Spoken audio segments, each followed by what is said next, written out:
Tout en haut, ceux qui viennent d'arriver, c'est l'UPEC. Tous ceux qui viennent d'arriver, qui sont en haut de l'amphi, c'est l'UPEC. Allô? Ah, on m'entend.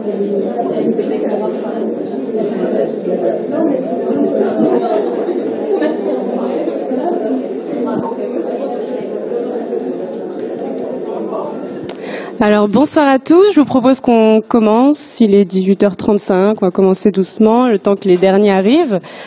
Donc merci à tous d'être là, on a vu un grand engouement pour cet événement, pour les 20 ans d'itinéraire interculturel. Donc merci à tous d'être là. Donc je vais laisser la parole à Frédéric Gullin, directeur délégué de l'ISIT. Bien. Vous m'entendez, c'est bon? Bon, parfait. Bonsoir à toutes, bonsoir à tous. Bienvenue à l'ISIT. Je suis ravi de vous accueillir au nom de l'équipe de l'ISIT ce soir. Et on m'a proposé très gentiment de prendre la parole pour lancer cette table ronde et cette soirée en me demandant de parler du lien entre l'ISIT et l'interculturel. Et là, je m'en suis évidemment réjoui. Et juste après, on m'a dit, tu as 3 minutes pour le faire. Et là, ça a été beaucoup plus compliqué, parce que j'ai beau avoir un esprit de synthèse, résumer près de 60 ans d'histoire et de lien entre l'interculturel et l'ISIT, c'est un peu complexe. Mais je vais quand même essayer d'y arriver et vous donner quelques éléments clés. On entend très fort le... J'ai les interprètes qui parlent plus fort que moi, c'est pas banal. C'est pas de votre faute, hein, c'est le casque. Bien. Donc à nouveau, bienvenue à tous et à toutes pour ce bel événement qui nous réunit ce soir à l'occasion des 20 ans d'itinéraire interculturel, à qui nous souhaitons évidemment un joyeux anniversaire, mais je crois qu'on aura l'occasion de le faire d'une manière plus festive tout à l'heure autour d'une coupe de champagne. Itinéraire interculturel qui est un partenaire historique de l'ISIT autour de ce dénominateur commun, ce domaine d'expertise qui nous rassemble, à savoir l'interculturel. Alors cette année académique 2017-2018 est une année marquée par des anniversaires importants, les 20 ans d'itinéraire interculturel comme je viens de le dire, mais aussi les 60 ans de l'ISIT. Nous avons fêté nos 60 ans juste avant Noël, à l'occasion évidemment de la signature du traité de Rome, qui s'est effectivement produite en 1957, et c'est à cette époque-là où l'on a, au sein des autorités françaises, décidé de la création de l'ISIT pour former des traducteurs et des interprètes, donc à l'époque, en 57, pour accompagner cette construction européenne et permettre à des personnes de langues, de cultures, d'origines différentes de travailler efficacement à cette construction. Donc depuis 1957, un long chemin a été parcouru par l'ISIT, qui a connu un fort développement, mais tout en conservant au cœur de son activité cette expertise linguistique initiale et qui visait à former non pas simplement des personnes capables de transposer un mot pour un autre, mais de former des experts capables de transmettre du sens et devenir des passeurs de sens, et bien au-delà des mots. Et ces passeurs de sens sont devenus, de fait, des vecteurs de compréhension interculturelle avec une capacité à appréhender les spécificités, mais aussi les points de convergence. L'ISIT a donc été pionnier dans ce domaine de l'interculturel, et l'interculturel, vous l'avez compris, fait donc partie de l'ADN de l'ISIT depuis son origine, et cela se matérialise aujourd'hui à travers de multiples dimensions. Si vous me laissez donc quelques instants pour vous les citer. Tout d'abord, une approche très originale de l'interculturel, combinant l'interculturel, je dirais, classique, linguistique, aire géopolitique et géoculturel, la dimension classique, mais associée à l'interculturel métier, mais également l'interculturel générationnel. L'interculturel métier, la capacité à pouvoir travailler ensemble alors que l'on est originaire, si je puis dire, d'univers métiers différents, et puis l'interculturel intergénérationnel, pouvoir travailler ensemble lorsque l'on n'a pas forcément le même âge. C'est aussi à travers des enseignements que cet interculturel se matérialise. Je n'en citerai que quelques-uns parce que la liste est longue, mais évidemment tous les enseignements qui sont au cœur de nos dispositifs liés à la dimension linguistique, évidemment, les enseignements également de géopolitique et de civilisation, mais aussi tous les enseignements directement axés sur l'apprentissage de l'interculturel en soi, les fondamentaux de l'interculturel, développer son intelligence interculturelle, approche critique de l'interculturel, communication interculturelle ou bien encore l'enjeu interculturel dans le monde du droit sont autant d'enseignements directement axés sur cette dimension-là et dont un certain nombre d'entre eux sont développés par Nathalie Lorrain. Le deuxième élément de matérialisation, il s'agit de tous les projets liés notamment à l'activité recherche ou à l'entrepreneuriat, puisque nous avons un module entrepreneuriat qui permet aux étudiants de développer des projets et des concepts. Je ne citerai qu'un exemple. Nous avons un groupe d'étudiants qui a lancé une start-up il y a 3 ans, qui s'appelle Frogit et qui consiste à créer une plateforme communautaire entre des producteurs et des consommateurs autour d'une dimension qui est très interculturelle et très universelle, la dimension gastronomique, qui permet donc de mettre en relation des personnes d'univers différents pour proposer des plats de leurs propres origines culturelles et leur faire profiter les membres de cette communauté. Et c'est un projet qui fonctionne bien et qui a notamment été primé par la BPI dans le cadre d'un concours. Troisième point, une forte dimension internationale, évidemment, dans nos parcours et qui véhicule cette dimension interculturelle, puisque tous nos étudiants ont l'occasion de parcourir le monde sur l'ensemble des 50 formations, à travers des stages, à travers des échanges académiques. Et puis quand ce ne sont pas nos étudiants qui partent, c'est le monde qui vient vers nous, puisqu'on reçoit chaque année près de 200 étudiants issus de tous les pays du monde et qui viennent grossir les rangs de nos étudiants et se mélanger à eux pour justement faire fonctionner cette dimension interculturelle. C'est aussi à travers la recherche, je l'ai évoqué déjà, mais nous avons donc une équipe d'enseignants-chercheurs qui produisent une réflexion sur les enjeux liés à l'interculturel, mais aussi sur les projets de recherche que nous mettons en route avec nos étudiants dans le cadre notamment des spécialisations de master. Et puis enfin, tous nos partenariats internationaux qui sont autant de vecteurs de la dimension interculturelle à travers ces partenariats, qu'il s'agit de partenariats académiques auprès des organisations internationales, citons juste les Nations Unies ou la Commission et le Parlement européen avec qui nous travaillons très, très intensément, ou bien évidemment les entreprises à vocation internationale. Donc vous l'avez compris, l'ISIT et l'interculturel sont indissociables, l'interculturel étant un élément constitutif de l'identité de l'ISIT. C'est donc par conséquent avec grand plaisir que nous accueillons ce soir Itinéraire interculturel, qui est partie prenante depuis une demi-douzaine d'années dans le développement de l'interculturel au sein de notre institut, et grâce notamment à Nathalie, que je remercie très chaleureusement. Merci à vous. Je voudrais donc, pour clore ces 5 minutes, vous présenter les personnes qui sont avec nous ce soir pour cette table ronde. Et je commencerai par ordre d'apparition, si je puis dire, sur cette table, par Monsieur Maël Yang, qui est ingénieur de formation et qui, en regardant son parcours, que je qualifierais d'explorateur des temps modernes, puisque vous êtes notamment parti en expédition à travers le monde pour vous immerger dans les univers à la fois de l'innovation, des technologies, mais aussi de l'entrepreneuriat. Et je crois que vous allez nous proposer un retour d'expérience sur votre vision et votre expérience, et notamment dans sa dimension interculturelle. Je présenterai ensuite Mariana Gapay, qui est enseignante-chercheur à l'ISIT, responsable de la spécialisation management interculturel, et qui est également très impliquée dans ces dimensions évidemment interculturelles, sur nos projets, nos sujets, liés notamment à l'entrepreneuriat, à l'insertion de nos étudiants, et qui sont très impactés, très influencés par cette dimension interculturelle. Je présenterai également donc Nathalie Lorrain, directrice associée d'Itinéraire interculturel, qui est enseignante également à l'ISIT et qui développe notamment les enseignements que j'ai en partie cités tout à l'heure, depuis le premier cycle jusqu'au master. Et enfin, Madame Catherine Doduc, que je remercie d'être présente également, qui est chef de projet aux éditions AFNOR et qui va présenter cette très belle collection, Travailler efficacement, qui est un partenariat synergique entre vous, AFNOR, Itinéraire interculturel et l'ISIT. Voilà, j'en ai terminé. Je vous remercie infiniment de votre présence. Merci à vous tous et je vous souhaite une excellente soirée.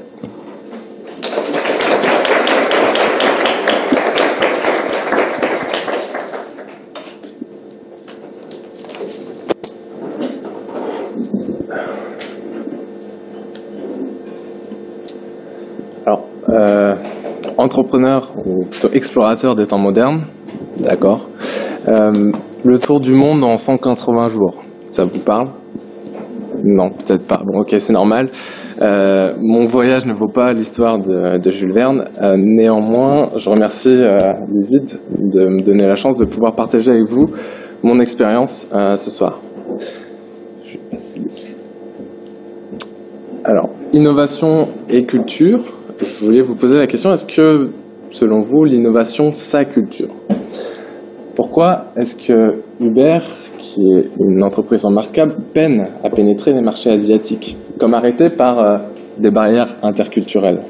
Pourquoi est-ce que quand on parle d'intelligence artificielle, par exemple, à un Français, ce qui va s'affoler, alors que quand on fait la même chose au Vietnam, ils ont tendance plutôt à s'exciter sur le sujet? Comment se fait-il aussi qu'on entend si peu parler des innovations qui arrivent en ce moment en Afrique, alors qu'elles sont en train de métamorphoser le continent? Si je m'intéresse autant à l'innovation, je vais venir à ce sujet, mais si je m'intéresse autant à l'innovation, c'est que pour moi, elle est un peu la clé d'un futur qui me concerne directement. Le futur de mon travail, le futur de mon entreprise, ou bien le futur de la société dans laquelle je vis. Du coup, j'en ai fait mon métier il y a 4 ans en devenant consultant en management de l'innovation. Bon, vaste domaine, et pourtant au bout de 3 ans, j'avais un peu l'impression que j'étais pas forcément à ma place. Que c'est pas tant que j'avais plus rien à apprendre au bout de 3 ans, c'est que ce que j'apprenais n'était au final pas tant intéressant d'un point de vue international, un peu trop franco-français. Mes origines chinoises, notamment, avaient tendance à me dire, mais tes histoires de design thinking, excusez-moi, tes histoires de design thinking, d'open innovation, ou bien même de méthode agile, peut-être n'étaient pas si adaptées à un monde international. J'ai donc quitté mon cabinet de conseil et en me disant, va visiter un petit peu le monde et va découvrir de nouvelles facettes de l'innovation à travers le monde. À travers ce périple, qui a duré à peu près 6 mois.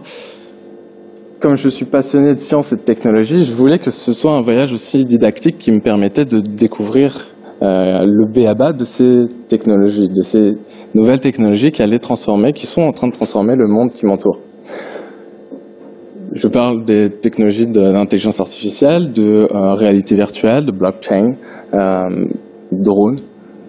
J'ai donc dédié mon temps dans cette aventure, à aller arpenter des salons professionnels, à aller dans des conférences thématiques. Et au fur et à mesure, je me formais à ces thématiques scientifiques et surtout, je multipliais les rencontres avec des experts. Des experts comme ceux-ci, j'ai eu une chance incroyable, je pense, de pouvoir discuter en one-to-one avec ceux-là. Ils sont tous experts, voire précurseurs dans leur domaine. Au-delà de m'apporter tous les aspects techniques que j'étais venu chercher, ils m'ont aussi ouvert les yeux sur une réalité économique, sur des considérations stratégiques qui étaient vraiment très enrichissantes vis-à-vis de mon voyage. Dernière chose, c'est pas que aller voir des choses comme ça, aller voir des gens comme ça, c'est aussi se rendre compte, et c'est tout l'aspect interculturel, qu'il y a des écarts de conception vis-à-vis de ces technologies en fonction des régions que l'on visite et en fonction, au final, des sociétés que l'on rencontre. Pas qu'une question de technologie. Je vous donne l'exemple de l'intelligence artificielle. Au Japon, par exemple, toutes les avancées dans ce domaine ont tendance à être attirées, absorbées par un monde qui est celui de la robotique, pour faire des robots toujours de plus en plus bluffants. À l'inverse, on se rend compte qu'aux États-Unis, par exemple, on pourrait oublier presque cette notion d'enveloppe corporelle. Ce qu'on fait là-bas, vous le voyez à travers les GAFA, des enceintes connectées, intelligentes. Ou alors on s'intéresse davantage aux aspects de marketing, pour cibler au maximum les habitudes des consommateurs. C'est ça qu'on fait là-bas, davantage. Donc on voit à travers l'intelligence artificielle la notion d'appétence culturelle vis-à-vis des technologies. Il y a sur un autre registre, à l'international, des notions d'économie également. Oups, j'ai un peu vite.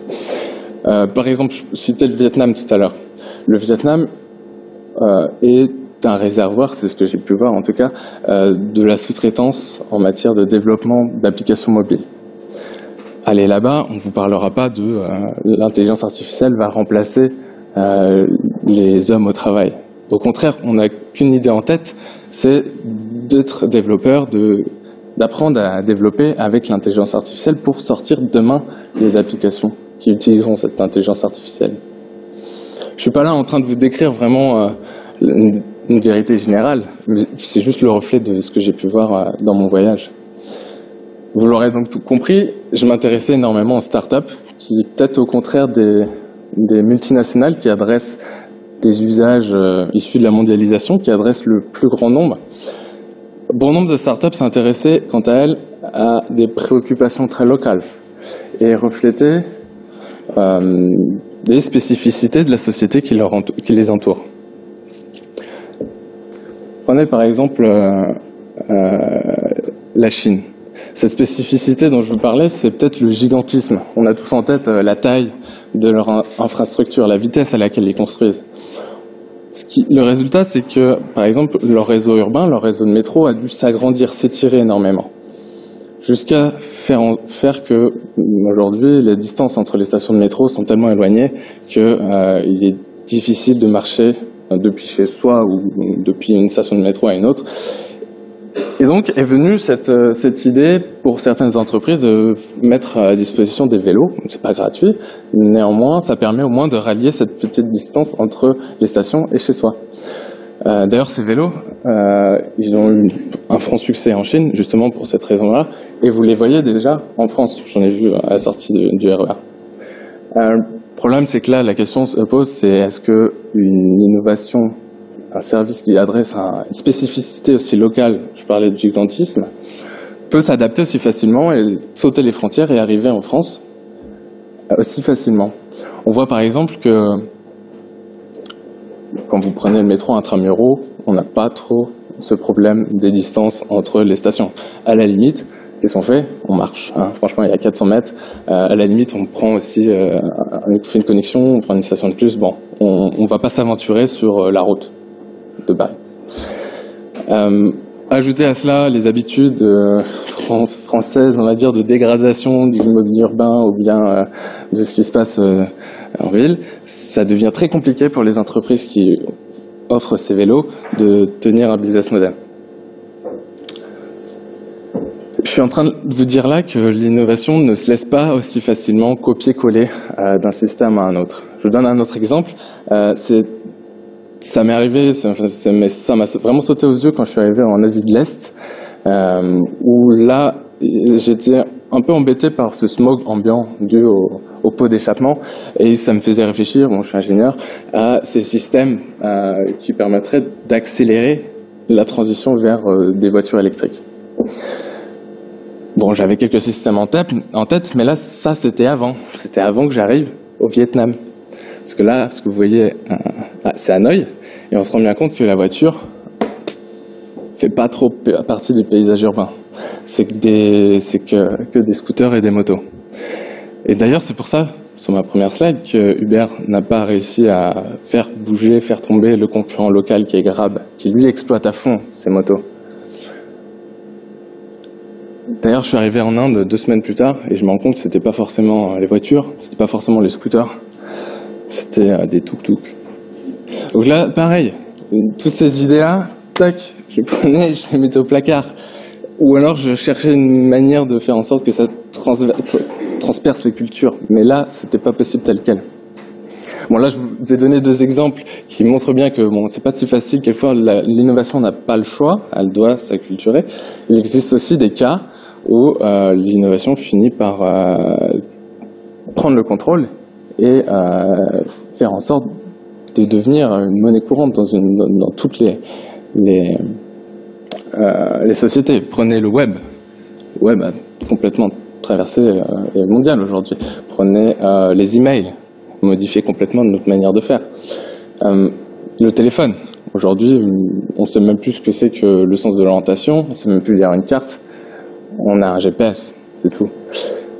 Ce qu'on cherche à faire même, c'est se créer un espèce de couteau suisse digital dans laquelle en fait on va mettre sur notre téléphone portable un maximum d'applications de manière à augmenter notre environnement, à s'augmenter nous-mêmes presque, et à créer un quotidien complètement digital. D'ailleurs, je vous invite, si vous voulez avoir un aperçu de ce qui se passe ailleurs et de peut-être votre futur de votre quotidien digital, c'est de prendre un billet pour Pékin. Juste Pékin. Après, il y a d'autres destinations, mais au moins, à Pékin, vous verrez ce monsieur-là. À votre avis, qu'est-ce qu'il essaie de vous faire? Est-ce qu'il essaie de vous vendre des mots croisés? En fait, non. Ce monsieur est en train de vous proposer de lui donner de l'argent, c'est un mendiant, et non pas de lui donner du liquide, de l'argent liquide, mais de lui donner de l'argent via une application en scannant simplement ce QR code. Bon, ce QR code, vous le connaissez, c'est ce qu'on voit sur des e-billets, c'est ce qu'on voit aussi sur l'application de la SNCF, par exemple. Néanmoins, là-bas, ça sert effectivement à ouvrir des liens, à vous connecter à un système, et ça sert aussi à initier des transactions entre votre compte et le compte de la personne à qui appartient ce QR code. Et ils sont tellement partout qu'ils ont remplacé aujourd'hui les cartes de visite, plus de cartes de visite en Chine. Ils ont remplacé les URL sur les publicités, ils ont remplacé les cartes bancaires. Plus aucun Chinois n'a de carte bancaire aujourd'hui. Bon, j'exagère peut-être, mais grosso modo, c'est ça la tendance. Je suis même allé dans un temple où les moines me disent « Tu peux faire, si tu veux, une offrande au Dieu avec un QR code. » Mais en même temps, ils ont raison. Enfin, je veux dire, ils ont raison. Les gens là-bas n'ont de moins en moins d'argent liquide sur eux. C'est tout l'intérêt de la technologie. D'ailleurs, si je peux me permettre une anecdote, j'ai eu l'impression en étant en Chine que le rythme des innovations, la profondeur des changements liés à cette culture a fait que l'innovation s'est presque immiscée, inscrite dans la culture chinoise des jeunes générations. Peut-être pas au niveau de la créativité, ça je vous l'avoue, mais au moins sur l'adaptation, l'acceptation du changement, voire l'envie du changement.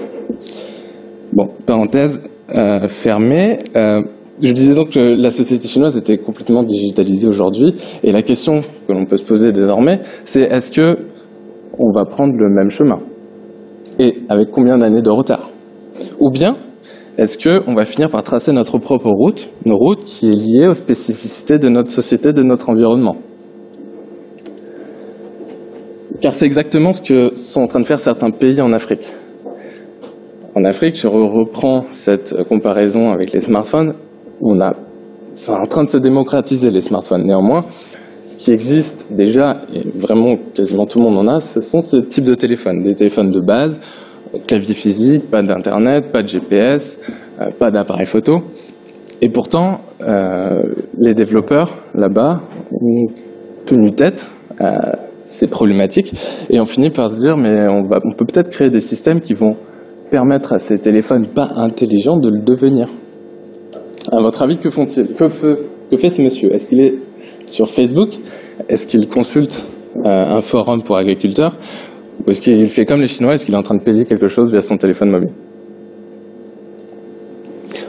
Oups.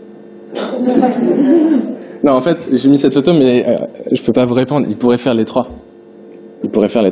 Ils utilisent en fait des systèmes qui ne sont pas forcément liés à Internet, qui s'appellent l'USSD, plutôt du domaine de la téléphonie mobile, et qui, bon, en gros, c'est comme une boîte vocale. Ils vous demandent, permettent d'interagir avec vous. Est-ce que vous voulez faire ça? Tapez 1. Est-ce que vous voulez faire ça? Tapez 2, etc. Et ça leur a permis de développer tout un tas de choses, et notamment au Kenya, on paye avec M-Pesa, qui est une application pour échanger de l'argent avec des gens, qui vous permet de payer des abonnements, qui vous permet de payer des commerçants, ne serait-ce que la petite personne qui vend des patates au coin de la rue. C'est comme ça qu'ils font. Pareil, il y a presque plus d'argent liquide au Kenya. Mais ça leur a aussi permis pour certaines entreprises de développer des forums où on envoie un SMS à une base et celle-ci vous renvoie toutes les réponses qui ont été données par les agriculteurs du Kenya. Un condensé des réponses. On peut également aller sur Facebook avec ce type de téléphone. Tout ça pour dire que les applications comme ça se multiplient et sont devenues Ouais, poussent comme des champignons et on fait que l'écosystème africain est devenu riche, mais vraiment très riche de tout un tas de startups. Et c'est pas que c'est dommage qu'on n'en parle pas ici, en France ou dans les médias, c'est juste que notre société s'en fiche de ça, elle n'a pas besoin de ça, étant donné qu'elle a son propre mode de fonctionnement. Je termine avec peut-être une dernière surprise de l'innovation. À votre avis, à quoi est-ce que ça sert ce petit engin, drone, que j'ai croisé dans le ciel rwandais? C'est un petit avion, pardon. Exactement. Donc c'est un petit avion qui permet à l'entreprise qui l'opère d'embarquer des doses de sang pour des transfusions et qui donc va sauver des vies, des centaines de vies par mois, qui les envoie de l'hôpital central à tous les hôpitaux de campagne en 20 minutes, alors que d'habitude c'est dans des camions et ça prend une demi-journée, voire des journées entières. C'est un plaisir pour moi de partager ce morceau d'expérience avec vous. J'espère vous avoir offert un autre regard sur l'innovation et la culture. Et surtout, j'espère vous avoir donné envie de voyager. Merci.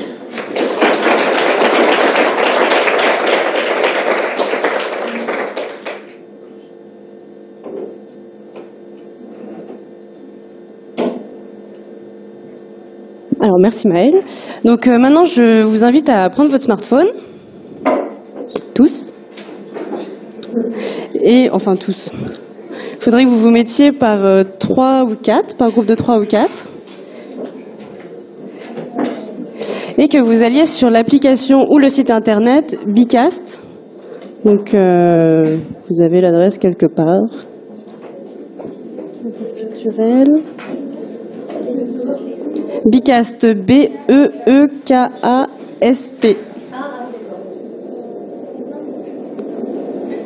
Ah bah.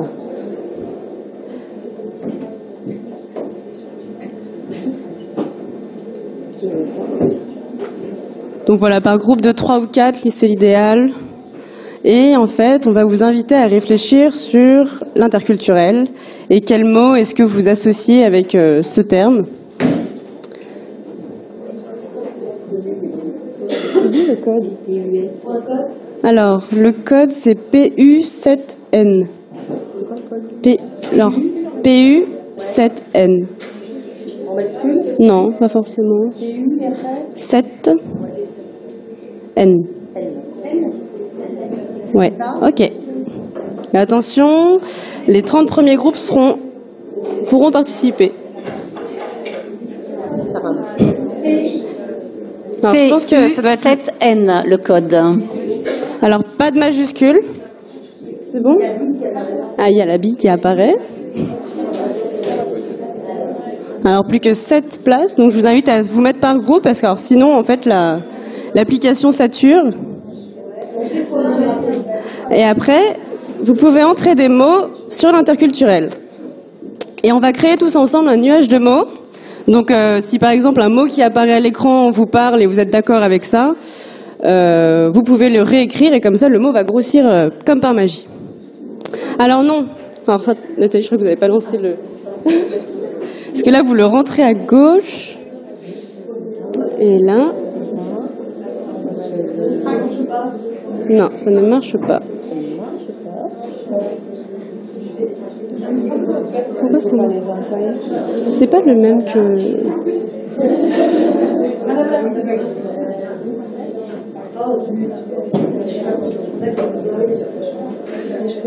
Vas-y. Ah, nous avons une ancienne de Bicast. Alléluia.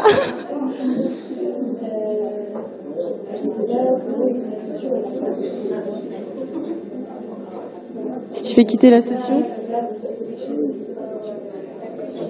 C'est que quoi?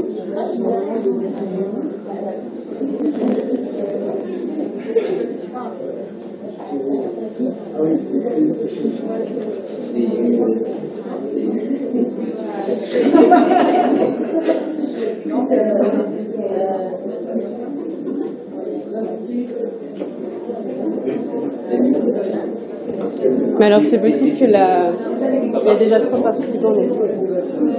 Mais d'ailleurs,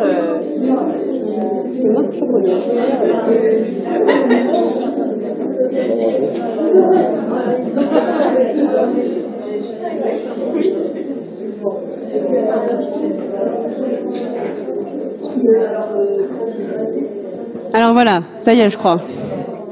Donc tout c'est... Merci Vérane. La pro, quoi. Alors voilà, les premiers mots apparaissent, rencontre, tolérance.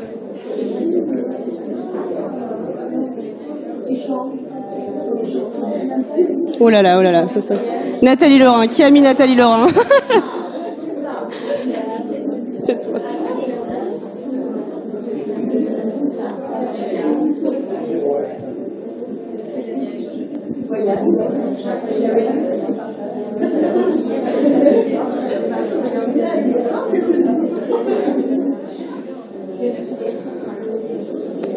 Alors, rencontre, échange, voyage,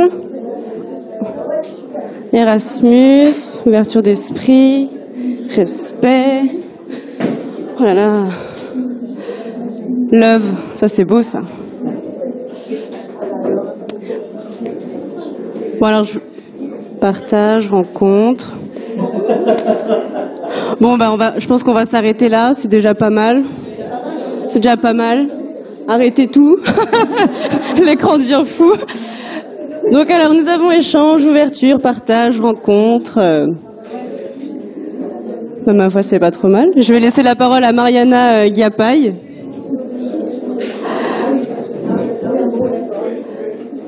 Voilà. Bon, vous avez l'air assez d'accord et vous êtes très créatif. Hein.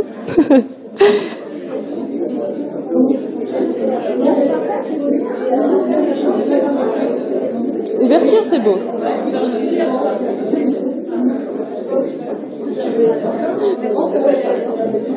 Il y a itinéraire interculturel. Mais c'est tellement évident. Et Nathalie Laurence. Mais oui, mais c'est tellement évident. Bon, allez. Mariana, on vous écoute. Bon, bah alors, partons des mots. Des mots. Interculturel. Si on admet que la notion de culture est elle-même façonnée par la culture qui la définit, vous comprendrez que je vais me concentrer sur la partie du mot interculturel. D'autant plus qu'on connaît des variantes pluri, multi, trans et interculturelles. Si l'on regarde plutôt du côté de la séparation des groupes avec leurs différences culturelles, c'est l'adjectif multiculturel qui s'emploie de façon générale. On passe ainsi d'une séparation de ségrégation à une politique de la reconnaissance, de l'acceptation, de la tolérance de l'autre, prenant même corps dans une philosophie éthique nommée multiculturalisme. La notion de pluriculturel est généralement associée au multiculturel de manière quasi équivalente. Maintenant, si l'on regarde plutôt du côté de ce qui rassemble les personnes, les groupes ou les sociétés, les relations sont souvent qualifiées de transculturelles. Et enfin, si l'on regarde plutôt du côté des interactions, des contacts, du dialogue entre personnes, entre groupes, entre sociétés, les relations sont qualifiées d'interculturelles. Contrairement aux deux notions précédentes, l'interculturel qualifie un processus, une dynamique, plutôt que des états. Il n'est pas a priori associé à une finalité particulière, sinon celle de mieux faire dialoguer les cultures sans autre objectif prédéfini que celui-là. L'enjeu n'est pas sans difficulté. En effet, la perception et la compréhension du réel sont les conditions requises pour que les interactions humaines soient efficaces. Mais les perceptions et les compréhensions sont multiples. L'interculturel met ainsi en lumière que le culturel et le contexte historique, économique et géopolitique ne sont pas séparables. Voici le fil rouge lors de mon propos de ce soir. Replaçons des théories interculturelles dans le contexte de leur genèse, des théories interculturelles sans volonté d'exhaustivité, bien entendu. Si on parle maintenant de communication interculturelle et de son émergence finalement aux États-Unis. L'histoire de la communication interculturelle aux États-Unis commence avec la création, en 1947, du Foreign Service Institute à Pittsburgh. Nous sommes dans le contexte de l'immédiat après-guerre, le moment où les circonstances exceptionnelles de la Seconde Guerre mondiale mettent en évidence les échecs graves qui résultent d'une méconnaissance de l'adversaire. Le Foreign Service Institute forme des diplomates américains à la connaissance des langues et cultures étrangères. En puisant leurs exemples dans les situations des diplomates en poste, ces formations se centrent sur les phénomènes interculturels. Edward T. Hall, anthropologue américain, travaille à l'Institut entre 1950 et 1955 et développe un ensemble d'études en faveur de la prise en compte des subjectivités et de l'amélioration des communications. Le concept le plus connu de Edward T. Hall est la proximie. Dans son livre, La dimension cachée, il décrit la dimension subjective qui entoure quelqu'un et la distance physique à laquelle les individus se tiennent les uns des autres selon les règles culturelles subtiles. Selon lui, 4 distances principales s'établissent entre les individus: l'intime, la personnelle, la sociale et la publique. Des situations liées aux subjectivités et aux cultures allaient se développer dans le contexte de concurrence économique mondiale et rendre nécessaire des formations aux situations interculturelles, situations entrepreneuriales, managériales ou bien commerciales. Dès 1974, des universités de la Banque mondiale fondent la Société pour l'éducation, la formation et la recherche interculturelle, le réseau CIATAR. Le réseau global CIATAR international s'établit au Canada, au Mexique, en Europe, au Japon et en Indonésie, organise 18 congrès entre 1981 et 1998 et souligne la volonté de développer l'interculturel dans le cadre de siècles qui suivra. La communication interculturelle se construit comme discipline scientifique. Regardons maintenant l'Europe. L'interculturel en Europe est d'abord réception du courant édifié aux États-Unis. En témoigne le rôle de CIATAR International dans la création de sociétés nationales européennes. CIATAR France est créée en 1979, 5 ans après CIATAR International, puis CIATAR Allemagne en 1982, CIATAR Hollande en 1983. Les personnes présentes aux premières rencontres de CIATAR appartiennent à des institutions internationales, Banque mondiale, l'OCDE, de grandes entreprises, Shell, Renault, et des instituts, INED, INA, et des universités et centres de formation. C'est l'époque des cultures d'entreprise. La recherche conduite par Gert Hofstede a débuté par l'administration de plus de 100 000 indépendants, 100 000 questionnaires auprès de 4 filiales de la multinationale IBM, implantées dans plus de 50 pays. Hofstede et ses collaborateurs ont mis en évidence statistiquement 4 puis 5 facteurs indépendants à l'origine de différences culturelles observées, d'abord dans les comportements des employés des grandes entreprises. Nous sommes dans les années 70-80. Ainsi, Gert Hofstede montre-t-il que l'importance accordée aux cultures d'entreprise a ses limites. Les cultures décisives des cadres des 55 filiales IBM sont les cultures nationales. Il nous ramène de nouveau sur des cultures nationales. Et puis, regardons le contexte de l'Europe, plus particulièrement le contexte franco-allemand. Nous sommes en 1963. Charles de Gaulle et Konrad Adenauer signent le traité de l'Élysée et décident de créer un office franco-allemand pour la jeunesse, l'OFAGE, chargé de promouvoir les rencontres des deux jeunesses. La communication interculturelle franco-allemande ne se déploie pas au seul plan habituel des hommes d'affaires, des politiques, des artistes, mais s'étend aux jeunes de différents milieux sociaux. Dès 1974, le service des recherches de l'Office franco-allemand pour la jeunesse, sous la direction d'Edvard Brass, met en œuvre des recherches fondées surtout sur deux méthodes. L'observation participante de rencontres habituelles de jeunes, la recherche-action expérimentale conduite par de jeunes adultes bénéficiant d'une équipe binationale et interdisciplinaire de chercheurs. D'autres méthodes plus spécifiques sont utilisées. L'analyse institutionnelle, la méthode biographique, le photolangage, la création esthétique et ludique, les méthodes non verbales d'expression corporelle.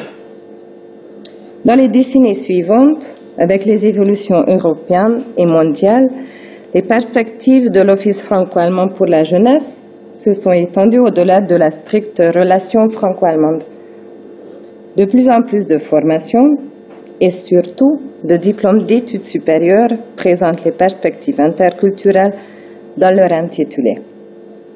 Ce point me permet de ramener à notre lieu où nous sommes aujourd'hui, donc la création de l'ISIT en 1957, dans la volonté de porter les valeurs de l'interculturel. Si on regarde mes propos, finalement, je pourrais encore continuer. De différentes théories interculturelles, si on regarde le Canada, si on regarde l'Amérique latine. Pour moi, le message le plus important, c'était de se dire on ne peut pas travailler sur des théories de management interculturel sans se poser la question dans quel contexte elles ont été créées. Et ce sont tous les enjeux de notre travail d'aujourd'hui. Nous sommes en 2018. Quelles sont les théories de management interculturel que nous allons pouvoir créer à partir de ce qu'on observe et en fonction du contexte historique et des enjeux aujourd'hui. Je vous remercie de votre attention.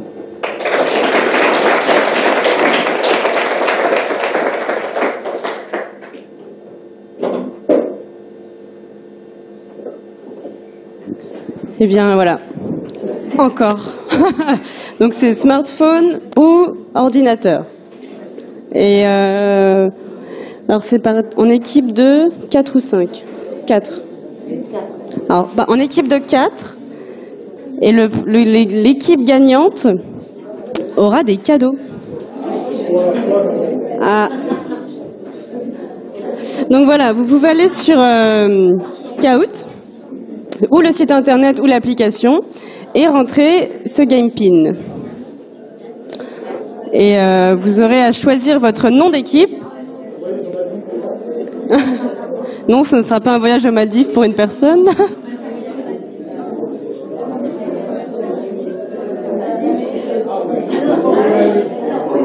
Alors.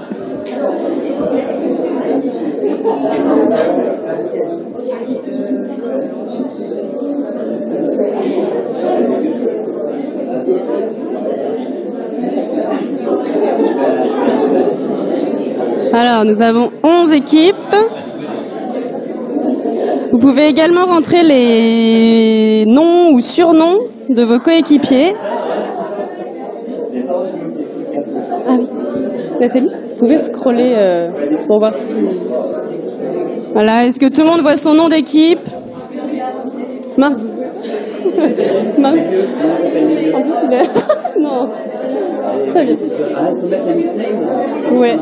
Bah, comme ça, vous avez en dessous. On sait qui sont les vieux. Ouais, mais en dessous, vous pouvez mettre le nom des équipiers.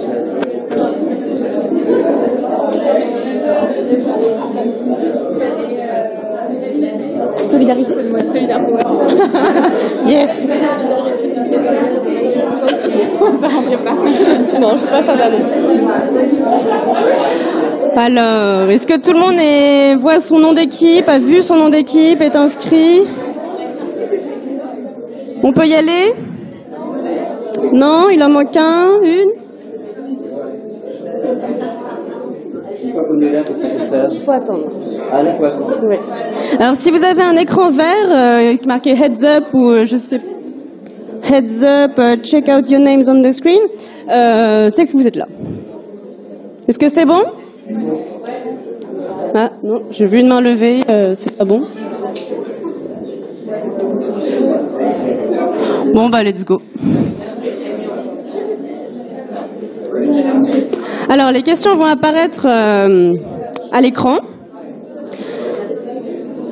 Et ensuite, vous aurez les réponses possibles avec les couleurs. Et les couleurs sont sur votre téléphone. Donc, vous répondez sur le téléphone. Non, mais... Alors, les bonnes réponses... le classement se fait entre les bonnes réponses et le temps de réponse.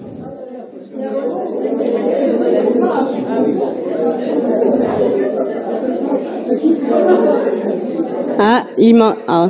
Plus que 5, 4, je crois que... Hein, plus que 5 secondes.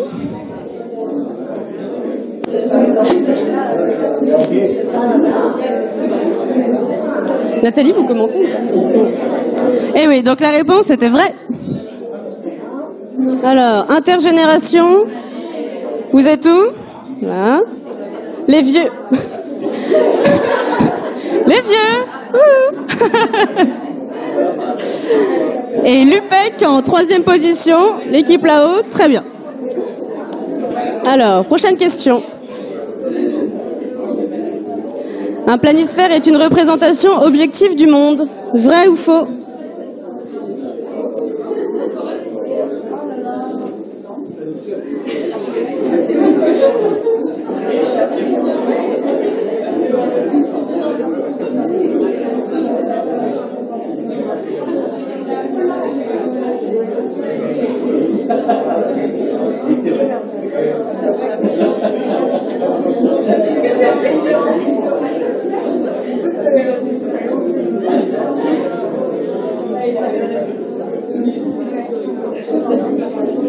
Oui, bravo.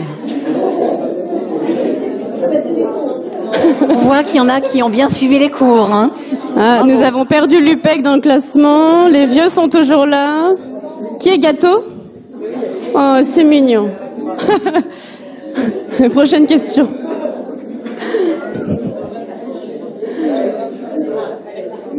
La culture est innée ou acquise?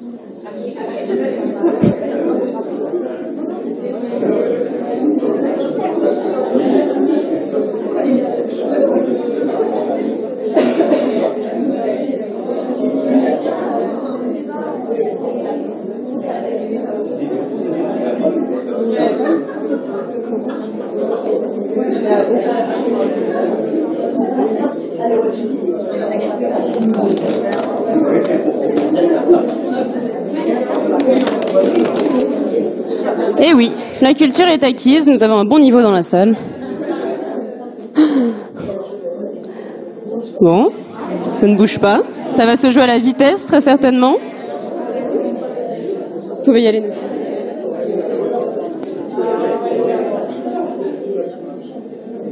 Les stéréotypes reflètent bien certains groupes ou individus ou sont le résultat d'une histoire bilatérale.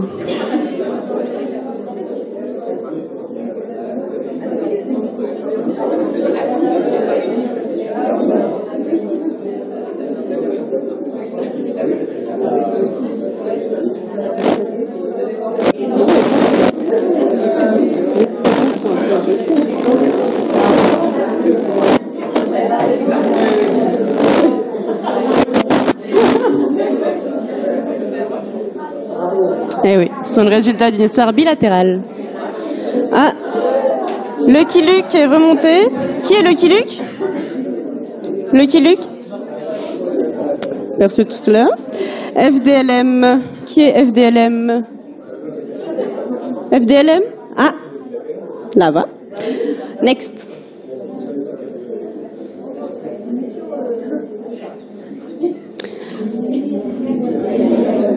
Ah, on entend les réponses, hein.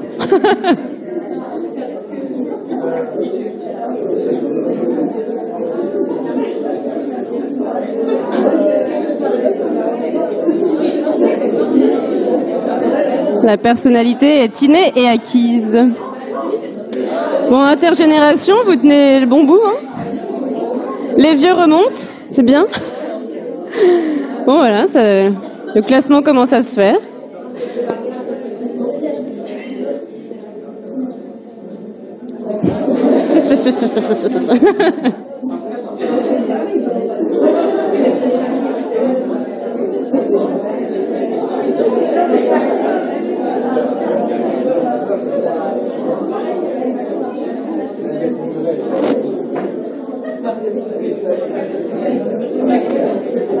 Eh oui, l'interculturel est une interaction.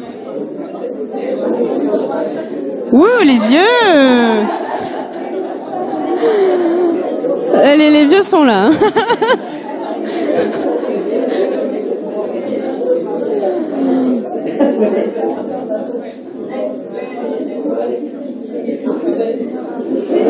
Alors, interdiction d'utiliser Internet. Hein. Je vous rappelle que le temps de réponse est compté.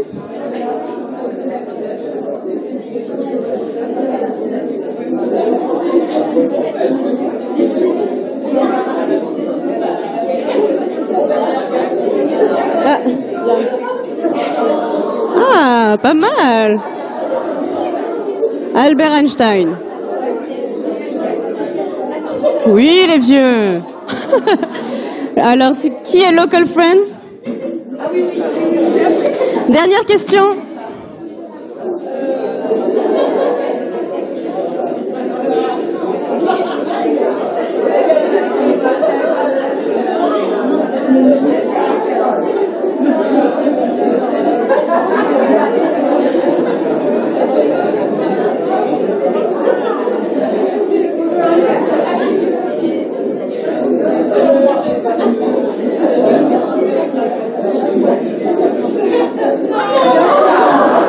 C'était Blaise Pascal. J'espère que vous avez tous noté la blague dont Nathalie est très fière sur Manuel Valls. Hein, c'était... Voilà. Puisqu'il est catalan. D'origine. Ouh, nous avons les vieux qui ont été détrônés. Qui est Shine? Ouh, ouais, vous avez gagné. Bravo à vous. C'est un sac chacune. Oui, c'est ça. Ok. Il y en a qui est déchiré.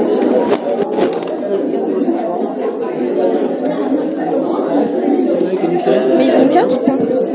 Non, je crois. Elles sont 4? Oui, elles sont 3 équipes. Ah, c'est bon.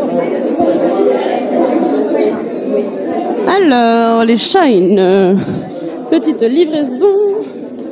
Voilà pour vous. À partager entre vous 4. Donc, ce sont des ouvrages Hafner. Alors, les vieux, je sais où vous êtes. Voilà, pour votre culture. Merci.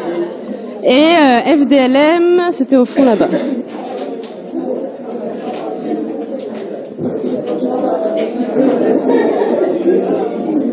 Alors, vous avez 4 pour 2.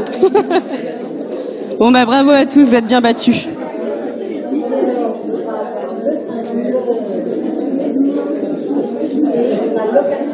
Ouais. Ah oui. On va quand même récompenser celui qui n'a pas eu l'honneur d'être sur le podium. Qui est Local Friends? Quel engouement.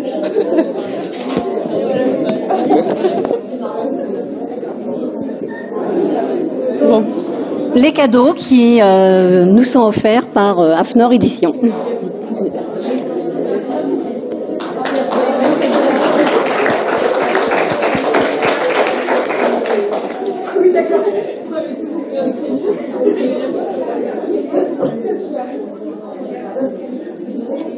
Et maintenant, laissons place à Nathalie Laurin, directrice associée d'Itinéraire Interculturel.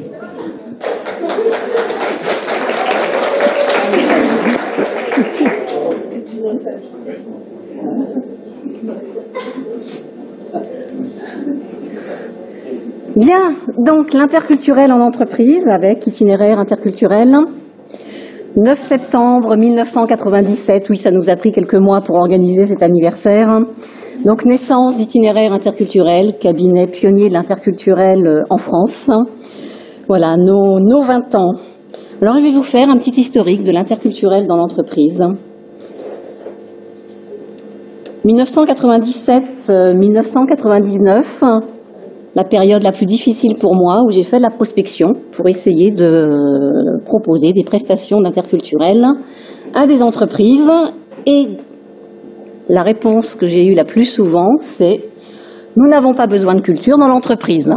Alors quand on s'appelle Itinéraire Interculturel, qui est vraiment le nom que j'ai choisi parce que ça correspondait à ce que j'avais envie de faire passer comme message et qu'on nous répond « On n'a pas besoin de culture dans l'entreprise », eh bien, la répartie vient pas facilement. Voilà, donc je peux le dire de façon un petit peu rapide. Je me suis pris quelques claques. Et puis, c'est aussi quand même une des particularités de la société française, c'est que pour un cabinet de conseil, un cabinet de formation, globalement, on est beaucoup sur la confiance et on est beaucoup sur le fait qu'il faut avoir un certain réseau. Et puis également, même que lorsqu'on a 3 mois d'existence, pratiquement un bilan qui est déjà exceptionnel et autre. Donc globalement, j'étais à la fois sur une prestation extrêmement récente pour les entreprises, l'interculturel, et puis sur un cabinet nouvellement créé, et j'avais pas vraiment de réseau puisque je venais de passer 10 ans à l'étranger.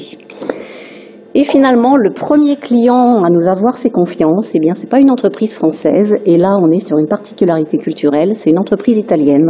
C'est le groupe Fiat pour la formation de ses managers du futur.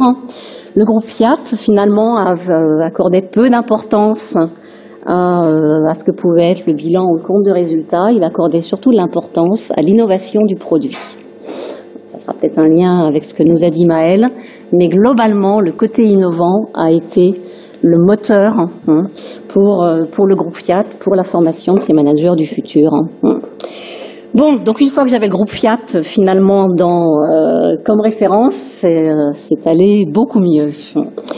Après, sur les zones sur lesquelles nous avons travaillé dans les années 90, globalement, c'était l'Europe centrale. Un petit peu d'éléments de contexte, la chute du mur en 89, la fin de l'URSS en 91. Globalement, là, ça a été un nouveau marché qui s'est ouvert pour les entreprises françaises, le marché de l'Europe centrale. Et donc, on a travaillé sur ces destinations parce que lorsqu'il y a eu le début des formations interculturelles, on s'est dit là, on connaît absolument pas, et puis soit c'est des communistes qui arrivent dans l'économie de marché, voilà. Donc on a beaucoup travaillé sur Pologne, République tchèque, Hongrie, un petit peu Slovaquie. Ensuite, les années 2000. Les années 2000, ça y est, on avait le bilan qui allait un petit peu mieux, on avait quelques références clients. Et finalement, les entreprises qui furent le plus sensibles à cette dimension interculturelle, c'était les entreprises familiales.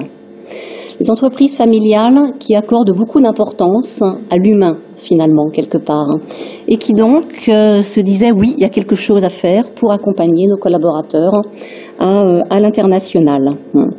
Donc, c'est là qu'on a commencé à travailler avec quelques entreprises familiales de taille, et notamment une entreprise familiale qui constitue à ce jour notre client le plus ancien, avec lequel nous travaillons depuis 2000, donc soit 18 ans. Une entreprise qu'on a vu grandir. On a démarré avec elle, il y avait 7000 collaborateurs dans le monde. Désormais, elle en a un peu plus de 25 000. Et puis petit à petit, d'autres entreprises familiales, et je pense à une autre entreprise aussi. On a démarré avec ces entreprises 30 000 collaborateurs dans le monde, maintenant 80 000. Des entreprises absolument pas cotées en bourse, pas au 440, une famille propriétaire et qui nous ont fait confiance et qui continuent de nous faire confiance sur la durée et qui nous ont permis aussi de développer de nouvelles prestations. De 2000 à 2007, la grande destination, c'était la Chine. Une formation sur 2 que nous avons pu effectuer était en lien avec la Chine, en fait. C'est alors sur des profils différents de collaborateurs que nous avons formés. C'est aller du créateur du bureau de représentation, ensuite celui qui était en charge de la joint venture, ensuite celui qui était en charge du transfert d'expertise. Mais vraiment, là, c'était la destination phare. Donc à la fois pour les formations expatriation, mais également sur ce qu'on a appelé nous les actions pompiers.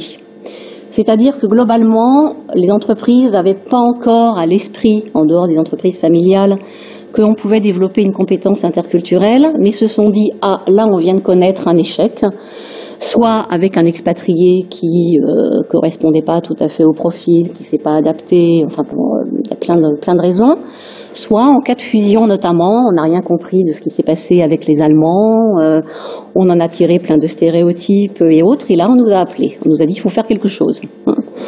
Est-ce que vous pouvez intervenir, nous aider à faire en sorte qu'on puisse quand même recréer la confiance, travailler en équipe multiculturelle.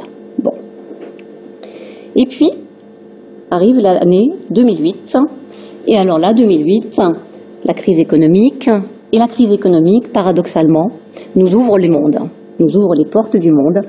C'est là qu'on commence à travailler sur de plus en plus de pays, et qu'à ce jour, on arrive donc à 170 pays, avec des tendances. Bien sûr, on a eu la période Moyen-Orient ou autre, mais aussi, quelque part, cette crise économique a fait qu'il y a eu une prise de conscience en se disant eh bien, il faut accompagner les collaborateurs dans ces périodes de crise. Mais il y a crise économique et il y a aussi finalement accélération de la mondialisation. Accélération de la mondialisation et qui fait qu'il faut être, pour les entreprises, de plus en plus performants parce que la concurrence, la compétition s'est accrue et que globalement, eh bien, les entreprises commencent à s'apercevoir que l'interculturel peut être un atout dans cette mondialisation de compétition et on n'a plus de temps à perdre et on n'a plus droit aux faux pas, aux erreurs en fait. Donc pour nous, vraiment, l'année marquante, j'ai envie de dire le développement de l'interculturel, c'est 2008. On continue à former les expatriés, que nous appelons les collaborateurs immergés, puisqu'ils sont directement dans une autre culture. Et là, on se dit, les expatriés ne doivent plus être les seuls à faire le grand écart ou à s'adapter à une autre culture. Globalement, c'est eux qui seront également, ce que la plupart des étudiants de l'ISIT sont, des passeurs de culture. L'expatrié se retrouve à gérer la filiale, enfin sur des missions opérationnelles, et à également expliquer au siège comment fonctionnent ces collaborateurs chinois, indonésiens ou autres. Bref, l'expatrié devient un surhomme. Et là, cette prise de conscience que globalement, il faut aussi former désormais dans les entreprises toutes les personnes qui sont exposées à l'international, toutes les personnes qui sont au siège sur de nombreuses fonctions. Voilà, et donc la compétence interculturelle devient petit à petit une compétence transversale dans l'entreprise. À ce jour, c'est toujours ce qui se passe. Donc à ce jour, 170 pays traités. Donc on a presque fait le tour du monde. Selon les sources, on en a 190, quelque chose comme ça. Avec des tendances qui ont été fortement marquées. Je vous ai parlé de l'Europe centrale, je vous ai parlé de la Chine, je vous ai parlé du Moyen-Orient. Depuis 2 ans, deux tendances. L'Inde. Vraiment, enfin, j'ai envie de dire, puisqu'il a fallu attendre quand même un certain nombre d'années pour que les entreprises françaises réussissent leur implantation en Inde. Il y a eu quelques échecs qui ont d'ailleurs servi de leçon aux entreprises françaises.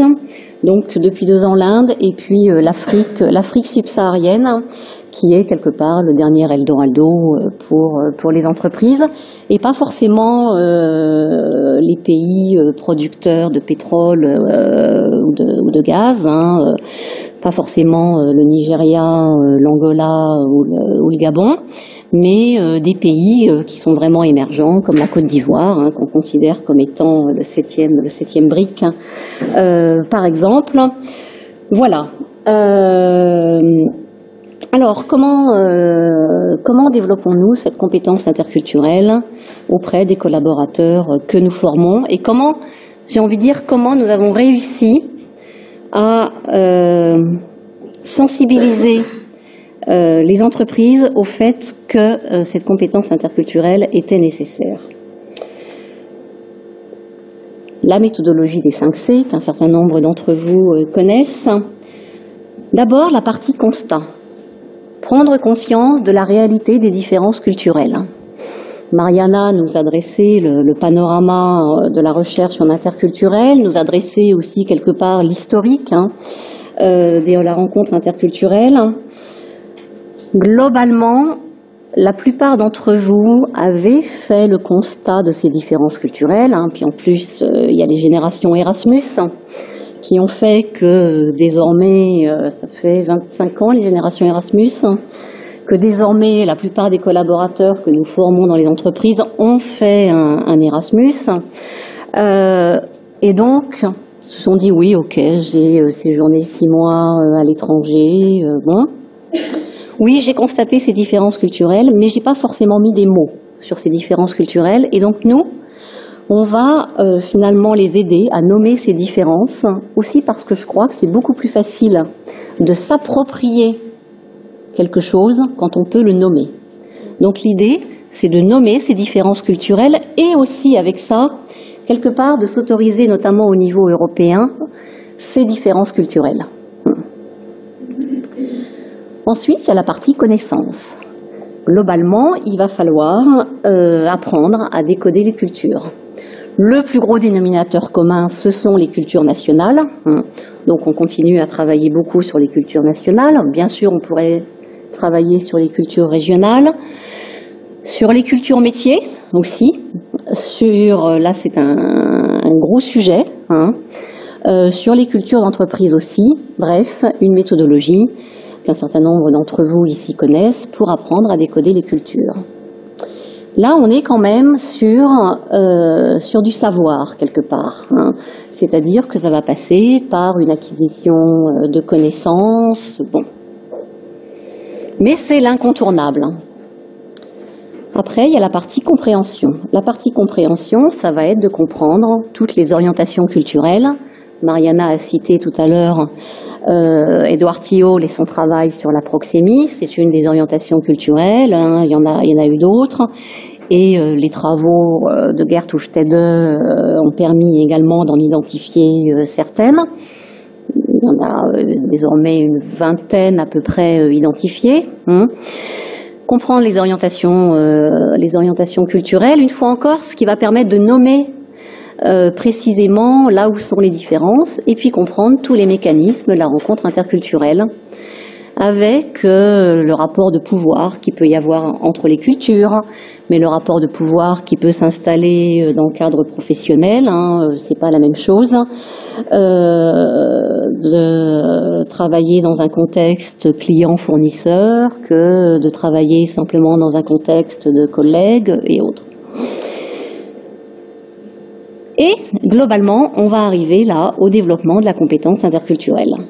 Et pour nous, l'idée, c'est vraiment de développer des repères, des outils d'interaction interculturelle, de donner toutes les bases aux personnes que nous formons pour le développement de cette compétence interculturelle. Et c'est le contrat que nous avons avec nos clients. C'est-à-dire que globalement, on s'engage à amener les collaborateurs que nous formons au développement de cette compétence. Alors, la durée des formations, elle peut être d'une demi-journée à 3 jours. Il est évident qu'entre une demi-journée et 3 jours, il y a une graduation dans la compétence que l'on peut développer. Mais quand même, globalement, c'est le contrat qu'on a, c'est développer cette compétence interculturelle. Alors, ça va quand même aussi passer par un certain savoir-faire. Naturellement, la compétence interculturelle, ça va être du développement du savoir-être. Et je vais insister sur le dernier savoir, le savoir contextuel. Mariama en a parlé également, c'est-à-dire que désormais, on ne peut pas appréhender une rencontre interculturelle sans la remettre dans son contexte. C'est primordial. Et je vais développer cette notion de savoir contextuel. Nous aurons donné toutes les bases aux personnes que nous formons pour qu'ensuite elles développent un comportement réflexe. Elles pourront tout intégrer dans ce comportement réflexe et développer une autonomie interculturelle. Le mot à la mode, globalement, on leur a donné tous les outils pour développer une agilité interculturelle. Alors la compétence interculturelle, c'est le maillage finalement de trois compétences, la compétence intellectuelle, l'aptitude à apprendre, puisqu'on a vu qu'on avait toute une partie sur le savoir, donc l'acquisition de connaissances, l'apprentissage des langues, notamment pour ce lien très fort entre langue et orientation culturelle, langue et schéma de pensée, et que notamment pour la formation des expatriés, on ne peut pas leur demander d'apprendre pendant 3 ans le hongrois, et puis ensuite le javanais, et puis ensuite le portugais et autres. Mais globalement, ce qu'on va leur demander, c'est de s'intéresser à la construction de ces langues, parce que ça va leur donner des clés pour rentrer plus facilement dans le schéma de pensée de leurs interlocuteurs. Et puis, bien sûr, analyser une situation complexe, puisque tout est complexifié dans la rencontre interculturelle. Sur les compétences personnelles, apprendre à se connaître, connaître son mode de fonctionnement, connaître ses valeurs. Et puis, globalement, je peux dire aussi les choses autrement, être bien dans sa peau, puisque la rencontre interculturelle, la base, c'est la confiance. Et que finalement, on inspire confiance si on renvoie une image nette de soi-même, si on n'est pas dans le flou. Quelqu'un qui est mal dans sa peau, finalement, va pas inspirer confiance, on ne sait pas qui il est vraiment. Il s'agit nullement de faire une thérapie pour chaque personne qui travaille à l'international, mais il s'agit d'avoir conscience de ses valeurs, de son mode de fonctionnement et de ses ancrages. Apprendre de ses émotions, et notamment apprendre de ses émotions négatives, type frustration, puisque on va se dire là, finalement, je suis frustrée dans cette rencontre interculturelle. Ça ne s'est pas passé comme je l'avais imaginé. Ne pas se dire c'est de la faute de l'autre.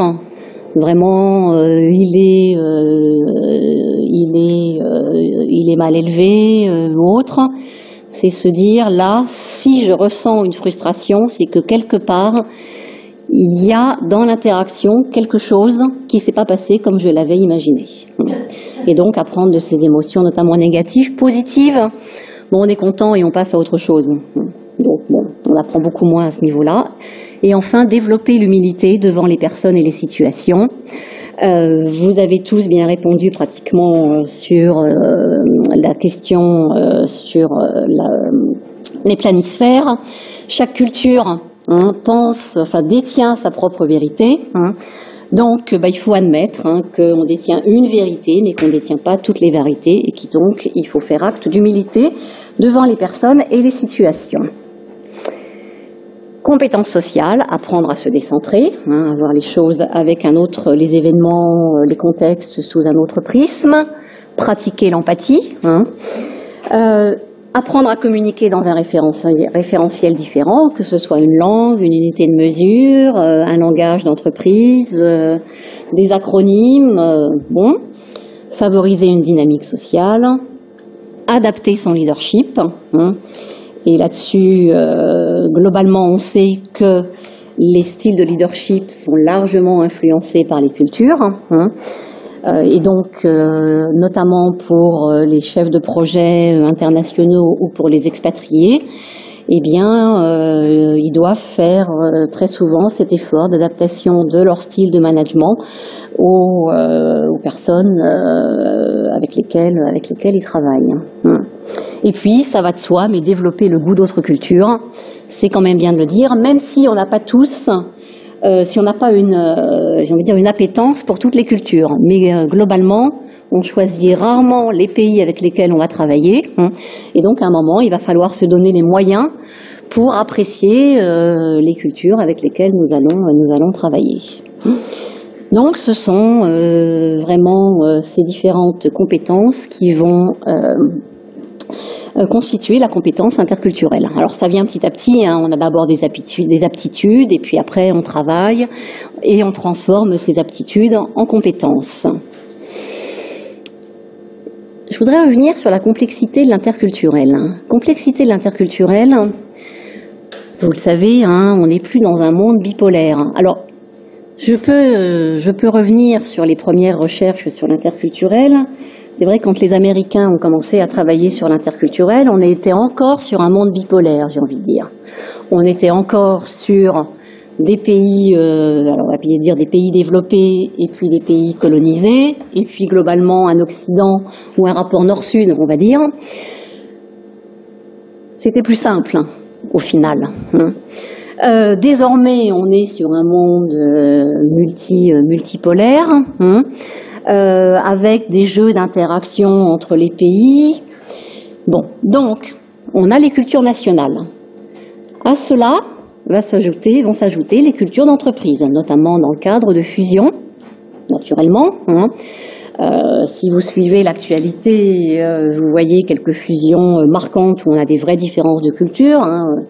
General Electric, Alstom, Lafarge, Holcim. On a les fusions, mais on a aussi les acquisitions. Un certain nombre d'entreprises, finalement, voient leur croissance à l'international, ont une croissance à l'international par des acquisitions externes. Et donc là, on est complètement sur la rencontre également des cultures d'entreprise. Donc, une entreprise, une multinationale qui achète une PME brésilienne, voilà, on va être à la fois, je pense, une multinationale française qui achète une PME brésilienne. On a les cultures nationales, les cultures d'entreprise. On va avoir également les cultures métiers qui vont jouer. Culture métier, globalement, on sait déjà que entre les financiers, les personnes du marketing et puis les personnes de la production, on a des objectifs différents, on a des orientations culturelles différentes. Et puis, on a les cultures générationnelles aussi. Donc, tout cela, finalement, ça entraîne vraiment une complexification de la rencontre interculturelle, et ça veut dire que désormais, pour travailler sur cette rencontre interculturelle et sur cette compétence interculturelle, on a une contextualisation nécessaire. On est obligé de tout recontextualiser pour, en tout cas pour nous, pour former les personnes qu'on nous confie. Alors sur cette contextualisation nécessaire, j'ai mis quelques exemples, que ce soit dans la gestion des ressources humaines, des relations commerciales, la gestion de projet, la négociation, le transfert d'expertise, le management, qui plus est de plus en plus à distance, les situations d'acquisition, de sous-traitance, cas de fusion. Donc contextualisation. Et ça veut dire, en tout cas pour itinéraire interculturel, ça veut dire repenser complètement les outils de formation interculturelle et les actions de conseil. Alors, dire repenser, ça fait déjà quelques années qu'on essaie d'innover dans les formations interculturelles.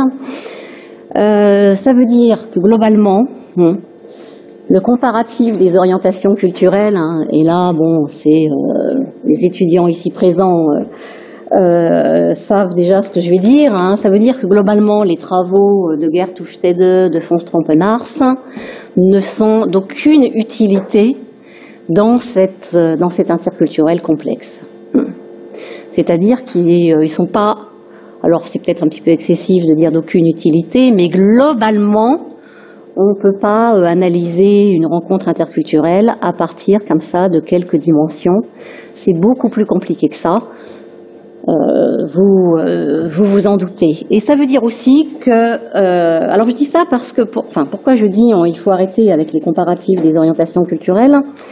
parce que il y a un côté très rassurant, hein, très statistique, et pour le monde de l'entreprise, quelque part, bon, on se dit bon, c'est bien, et puis comme l'a précisé Mariana, hein, bon, Gert Hofstede qui a interviewé 100 000 personnes, bon, il y a quelque chose de vrai, naturellement, il y a quelque chose de vrai, hein.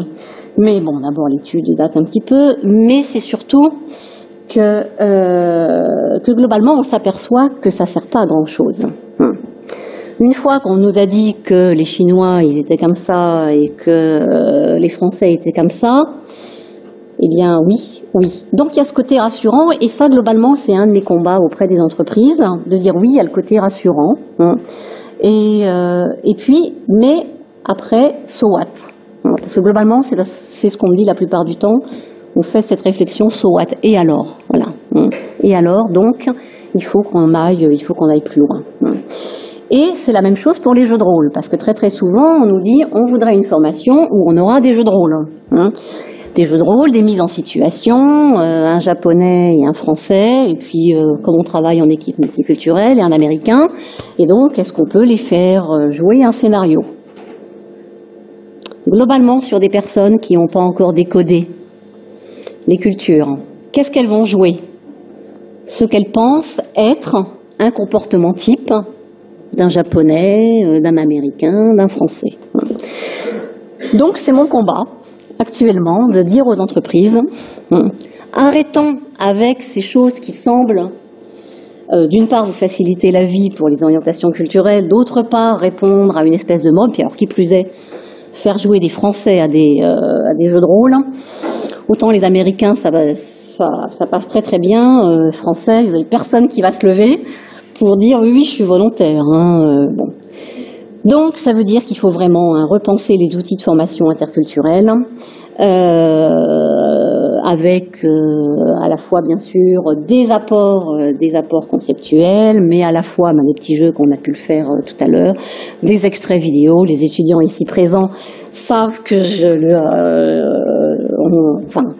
on regardait beaucoup d'extraits de films avec moi. Bon, bref, plein d'outils. Voilà, vraiment, c'est le seul moyen pour développer cette agilité interculturelle. Mais c'est complexe. Et ça veut dire quand même qu'à la base, on aura un travail sur le cognitif. Sur le cognitif, parce que je reviens sur la dimension liée au savoir.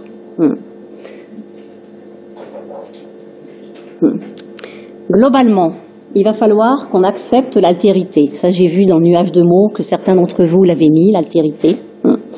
Donc, acceptation de l'altérité. L'acceptation de l'altérité, elle va passer par la reconnaissance de l'autre. Mais également, elle va passer par la connaissance. Et on ne reconnaît l'autre que si on le connaît bien. Et je peux faire un parallèle avec ce qui se passe en ce moment sur le dialogue interreligieux. On s'aperçoit que la clé du dialogue interreligieux, c'est d'abord la connaissance des religions. Ça, c'est primordial. Et donc, pour moi, les formations interculturelles doivent mettre l'accent sur le cognitif. On ne peut pas faire l'impasse. Sinon, on est sur... j'ai envie de dire, on revient sur les travaux les plus anciens sur l'interculturel. Donc, ça veut dire que, quelque part, il faut apprendre à apprendre. J'ai lu il n'y a pas longtemps une très jolie citation, mais je n'ai pas noté qui l'avait écrit.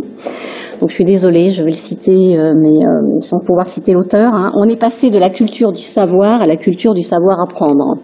Et je pense que c'est ça, typiquement pour... c'est une question générationnelle aussi. Peut-être. Là, on est bien sur une question intergénérationnelle.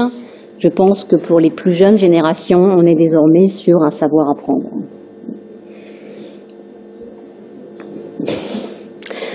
Bon, les perspectives pour l'interculturel. Perspectives pour l'interculturel. Alors, bon, je suis optimiste. J'ai envie de dire, je suis optimiste pour les passeurs de culture que nous sommes.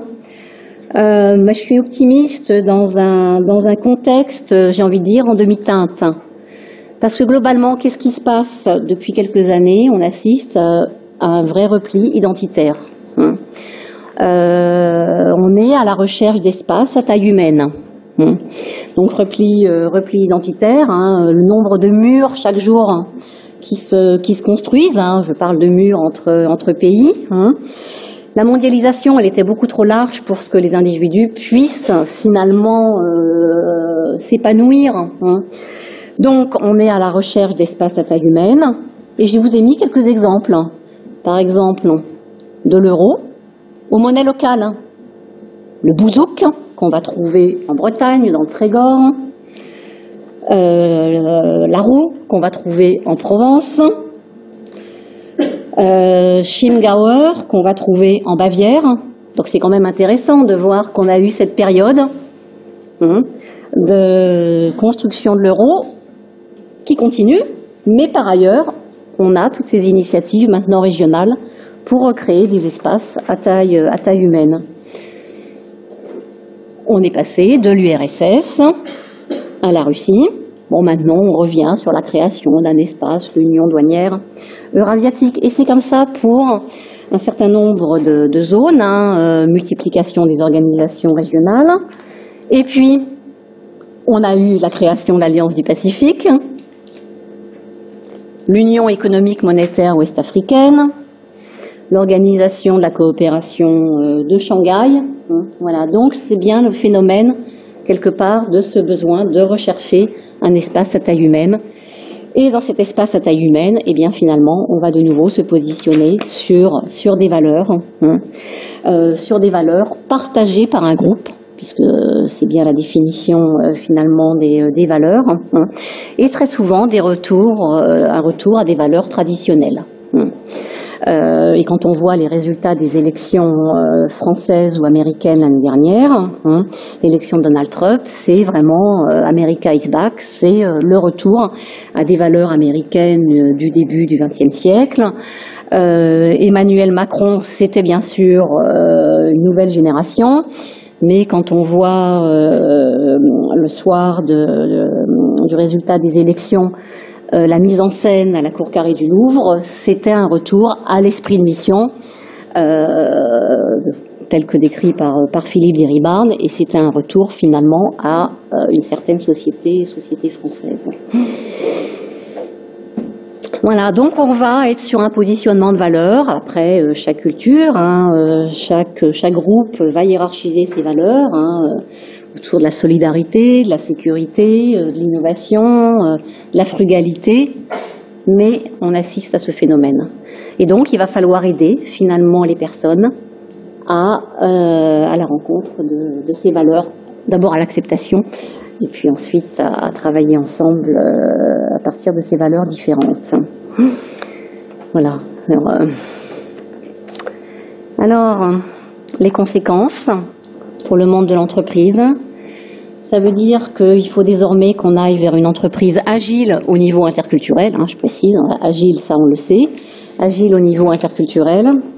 Et pour moi, une entreprise agile au niveau interculturel, c'est d'une part une entreprise qui a une culture d'entreprise qui est affirmée, une culture d'entreprise, j'ai envie de dire, avec des valeurs qui également sont des valeurs incarnées par les dirigeants, parce que le nombre de valeurs de certaines entreprises ou de mots-clés qui sont absolument pas incarnés, ça sert à rien, parce qu'elles sont pas forcément le reflet de cette culture d'entreprise. Donc une culture d'entreprise affirmée, une culture incarnée par ses dirigeants et naturellement intégrée par les collaborateurs. Pour moi, ça c'est la clé d'une entreprise agile, et bien sûr le développement d'une compétence interculturelle transversale, donc pour l'ensemble des collaborateurs, pour les dirigeants, les collaborateurs, naturellement par des actions de formation et de conseil. Voilà.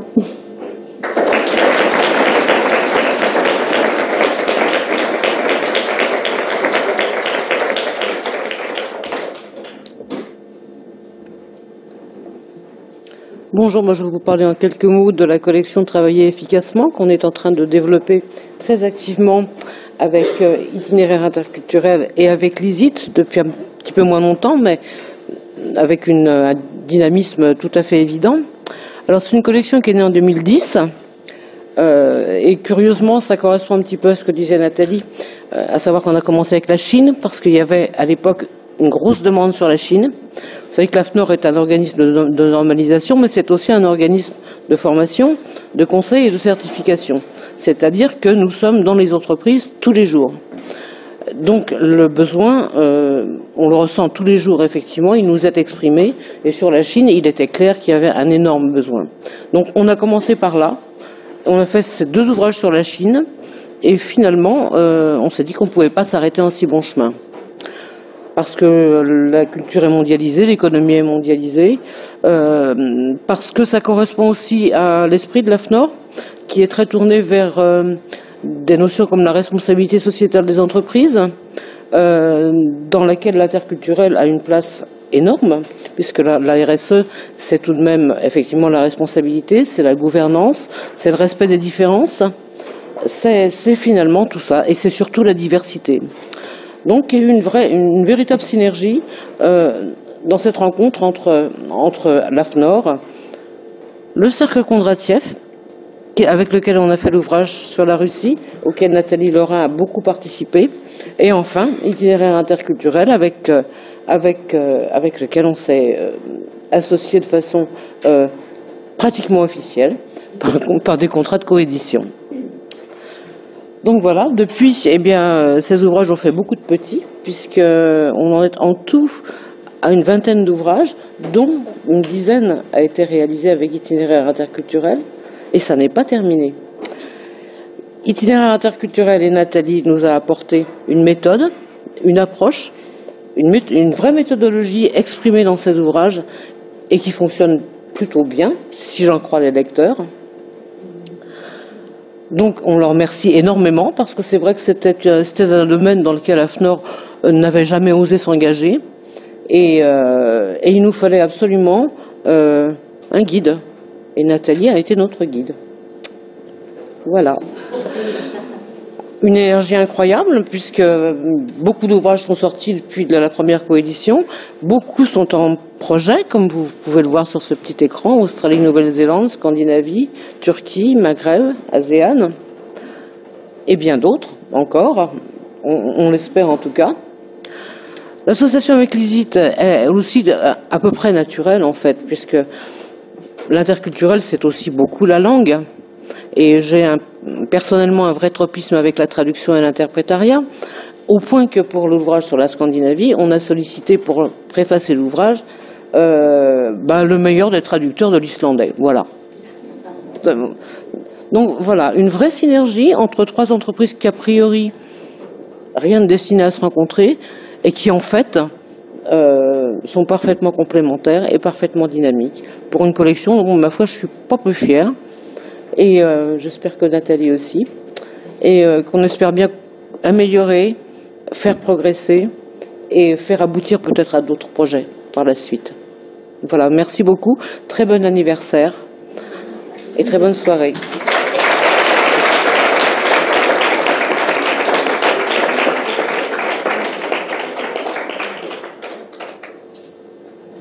Voilà, donc nous avons désormais rendez-vous avec autour d'une coupe de champagne et puis de quelques amuse-bouches. Rendez-vous également le mercredi 21 mars, puisque nous aurons une conférence sur langue espagnole et Amérique latine, et notamment à partir de l'ouvrage de Alfredo, avec lequel nous avons coécrit l'ouvrage sur l'Alliance du Pacifique. Voilà, pour maintenir le lien entre nos trois institutions.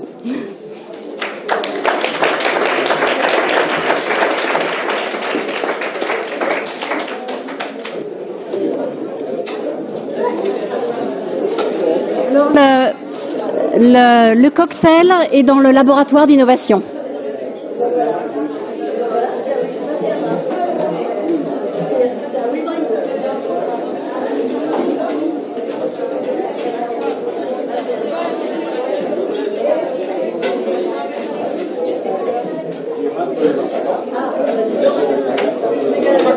Bonjour, très bien. C'est heureux de vous revoir. Eh bien, nous aussi, tout à fait. la première fois que vous venez ici pour une présentation